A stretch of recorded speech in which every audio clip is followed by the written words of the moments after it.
السلام عليكم ورحمة الله.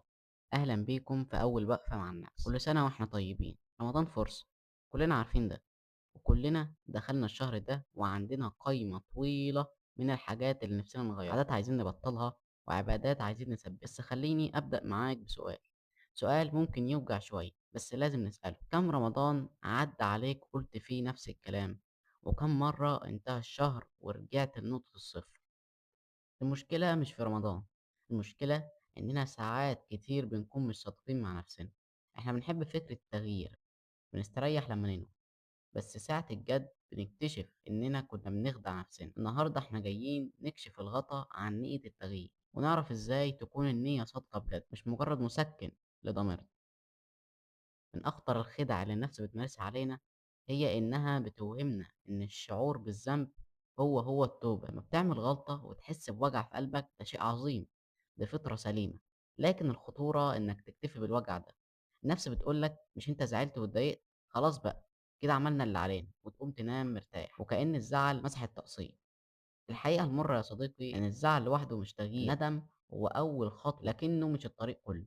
الصدق مع النفس مش معناه إنك تعترف إنك غلطان وبس، الصدق هو قرار، وقرار مكلف كمان. لو نيتك للتغيير مخلتكش تحس بعدم الراحة يبقى دي مش نية حقيقية، تغيير مؤلم لأنه خروج عن المألوف، خروج عن منطقة الراحة اللي جسمك وعقلك اتعودوا عليها سنين. فلو انت ناوي تتغير في رمضان ده وانت مرتاح يبقى راجع غالبا نفسك، انت لسه ما بدأتش. طيب إزاي أعرف إن المرّة دي صادق؟ علامة الصدق هي الاستعداد لدفع التمن، مفيش وصول من غير طريق، ومفيش تغيير من غير تضحية بجزء من رغباتك. عايز تحافظ على الصلاة في وقتها، التمن هو إنك تكسر كسلك وتقوم من أحلى قعدة أول ما تسمع الأذان، حتى لو جسمك كله بيقول لك كمان 5 دقايق. عايز تبطل تضيّع وقتك على السوشيال ميديا، التمن هو إنك تستحمل ملل دقايق لمّا تسيب الموبايل من إيدك. اختيار الصدق النهارده بسيط جدًا، اسأل نفسك عن عادة واحدة بس ناوي تغيّرها في رمضان، واسأل نفسك بصدق إيه اللي أنا مستعد أخسره أو أتحمّله عشان العادة دي تتغيّر. لو لقيت إجابة واضحة وبتوجع شوية، أبشر أنت المرّة دي صادق، ولو ما لقيتش يبقى دي مجرّد أمنية، والأماني ما بتغيّرش الواقع. رمضان ده ممكن يكون نقطة تحوّل حقيقية في حياتك لو قررت تكون حقيقي.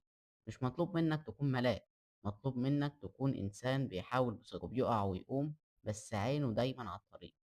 دي كانت أول وقفة، خلّونا ناخد عهد على نفسنا إن رمضان ده مش هيكون زي اللي قبله، هيكون رمضان الصدق. أشوفكم بكرة في وقفة جديدة، سلام عليكم.